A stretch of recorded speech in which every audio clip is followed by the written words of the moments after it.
ni gute inyamiramabi cyangwa ubutungane badafata ingingo yuko atamugore yemerewe gupakira ibintu byo mu rugo ngo abijana ahandi. Amatungo y'urugo yategerezwa gukingirwa akaguma mu rugo kugira ngo bikunde uwo mugore niyaba yihanuye azogaruke mu rugo ashikira muri ya matungo. Mugabo uyu munsi arayajana yose agacaba yose ayafyeta akayamara, akazorerekana nuko wongeye kurondera byagwiriye, agaca agaruka kugutera ngo ntitwahukanye n'iwanje.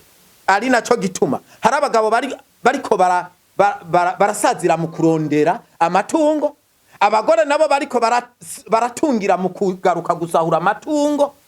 Umugore akagusahura gatatu kane, yabona yuko agusiza ataho wowe ukirondera ngo uronke, agaca gukaraba ati ntuzugaruke kunyirukako nzopfa ntagarutse. Ibi nivyo biriko birasubiza ingo zacu inyuma.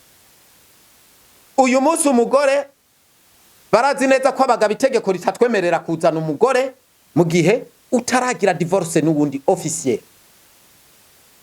Mugabo umugore avi wawe agaca aja kubaka imakamba ku wundi mugabo, akubaka urugo rwa munanira kubera azazokwitwaza yuko atahukanye, agaca agaruka yiruka. Yagaruka yiruka bavuga ati ntiwinjira ngo rega uramenya nta divorce nakugiriye. Amategeko agaca aza yiruka ati mu rugo iwe ni ngaha ntimwigeze mwahukana ntaho mwasinyiranye.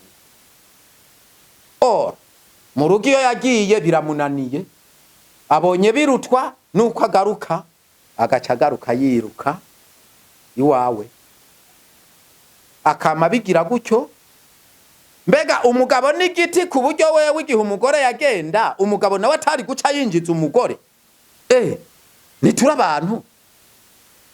Uyu munsi rero ikosa ugaca usanga ngo rifata umugabo gusa. Aha niho tugenda turibigwa. Uyu munsi dusaba iki? Umugore niyaba asohotse urugo, niba dushirireho ikiringo ntarengwa. Apana bijya tuvuga ngo nukumenyesha ko umugore yataye urugo, ahubwo badushirireho ikiringo cyuko muri ico kiringo nyene nawe niyo muba mutaragira divorce ucuzana umugore agufasha kurera abana, kugira ngo intambuko zose zo kwahukana zize zibe nawe ufise ugufasha kurera abana no gutunganya iby'urugo.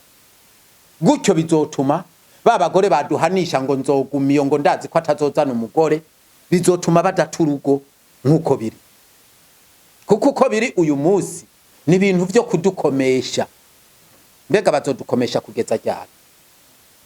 Ari nabyo bica bituma umugabo ananirwa na bwa buzima, agacarenga ibigo, nawe ugasanga ariko ararondera babandi bamuca makeya kugira ngo yifashishe. Akurayo ibintu byinshi, natamutera inda ngo azoza n'undi mwana muhira, azokura yingwa. Ibi bintu biriko biraba n'urudandazwa kukijanye na viole. Uyu munsi ndahamya kandi turafise n'amaka menshi y'abadutabaje bapfunzwe, mugabo kugeza uyu munsi barahira ko iyo viole batayikoze. Kandi turafise amakenga koko kwabo bantu bataba barakoze ico caha. Ati gute? Uyu munsi umukobwa kanaka arakwipfuza kubera akubona na gafaranga, akubona ba mu muryango wifise, yipfuza kumbure kumubera umugenzi, yipfuza ko wo mubera umugabo. Mugabo nawe kubera ko ibiharuro byawe bitajanye nawe ukanka, agaca panga kuzogukorera ikibi. Canke imiryango kubera urwanko igapanga kuzokorera ikibi umuhungu kanaka kubera urwanko rwo mu muryango. Mukijanye n'ibipimo bya muganga hose bapima umukobwa canke umugore, nta gipimo na kimwe bakorera umuhungu ngo babone ko uwo muhungu canke uwo mugabo yoba yabikoze n'uwo muntu koko. Bigaca bituma umwe aja kagufata ati ni wewe, bagufata bakujana kugupfunga, nawe bakamufata bamujana kwa muganga. Ibipimo byose azanira ababimutumye bivuye kwa muganga zitwa ukuri. Kubera iki? Uwabikoze hari gihe avuye kubikora handi. Erega umukobwa hari gihe agufata kuko avuye kuryamana n'uwundi muntu. cyangwa umukobwa akagufata kuko yikinishije, kuko no kwikinisha navyo ku bakobwa twasanze vyerekana ko umuntu yakoze rapport sexuelle, bigaca bituma wewe wagirijwe kubera ko umukobwa azanye icemeza ko ivyo bintu vyabaye, wewe ufatwa ko ari we wabikoze, urubanza rurabaye, uraruciriwe, urapfunzwe, atacaha wagiye. Bizogeza ryari?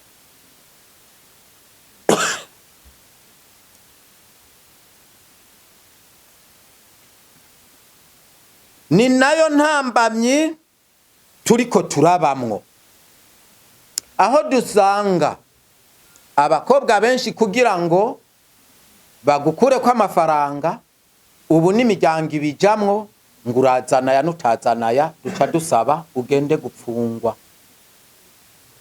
Ugasanga bariko barasaba ko muvyiyumvikanira kuko barazi ko yari diri bapanze, wanka ko muvyumvikana bagaca babishira mu bucamanza, ugaca upfungirwa icaha utakoze. Tugasaba leta ko yodushiriraho ibipimo bipima abahungu kw'ivyo bintu koko babikoze. Ibindi bihugu bigeze kugupima inda iri mu nda, ADN yuko ihuye n'uwagirizwa ikiri mu nda, ku buryo umwana atazogira ibibazo amaze kuvuka, atanu ubutungane buzirirwa burakora umwana amaze kuvuka, kuko ibipimo bivyerekana kiri mu nda. Upfa kuba uvuga ati umuhungu yayinteye ni kanaka, baca bakora prelevement, bakaca bagenda kubapima. Ni gute twebwe tubandanya tugwa mu ngaruka z'ivyo tutateguye?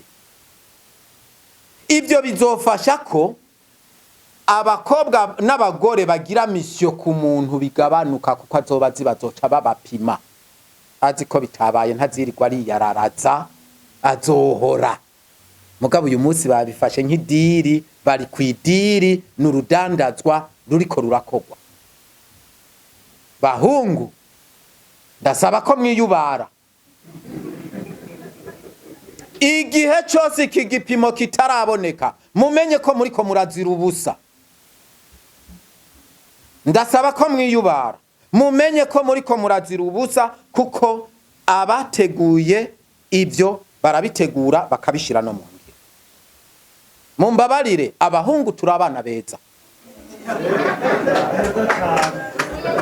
Abahungu turabana beza. Ico umuhungu yakoze azi ko ari we yagikoze, aracemanga, aracemanga. Mugabo ni wabona umuhungu bariko baragiriza bakamufata, ukabona ariko arahakana, uzugira amakenga, uzugira amakenga. Ni naco gituma dusaba dushimitse ko habaho ivyo bipimo, kugira ngo uwagira ikosa azorihanigwe anezerewe. No gukora umunyororo w'icaha wakoze wemanguzi biraryoshe gukora uri aretse. Uri aretse murambaza jewe narigeze gupfungwa, ndabizi. Ndazi umunyororo wo kuzira ubusa ukuntu babaza. Kuko bwije ku mugoroba wamana ivyizigiro ngo cyo mu gatondo bazonyugururira, ndazi ko atacaha nakoze. Ukazorinda umara umunyororo wawe w'ubuzima utazi, uvuga ngo cyo bazomfungura. Birababaza. Ariko warakoze icaha, uvuga ati ivyanje ndarindiriye igihe bizoherera setu. Ucuja mu buzima bwiza no mu munyororo ucuhaba utekanye.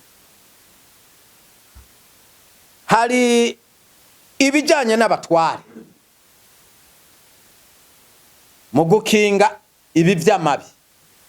Abatware barakwiye kumenya intambuko zabo n'inzira zabo zo kumvikanisha abantu mu bijanye n'amabi.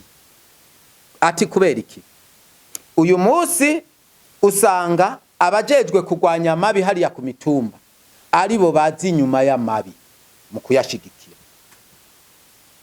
Ndabivuga kuko ndafise uburorero, aho usanga uwari kugufasha gutunganirizwa, ahubwo kubera akantu yahawe n'ukurenganya, akaba ari nawe aja gushigikira yuko ivyo bintu vyabayeho atavyabayeho, akanafasha kugira ngo ugirirwe nabi wari umwere.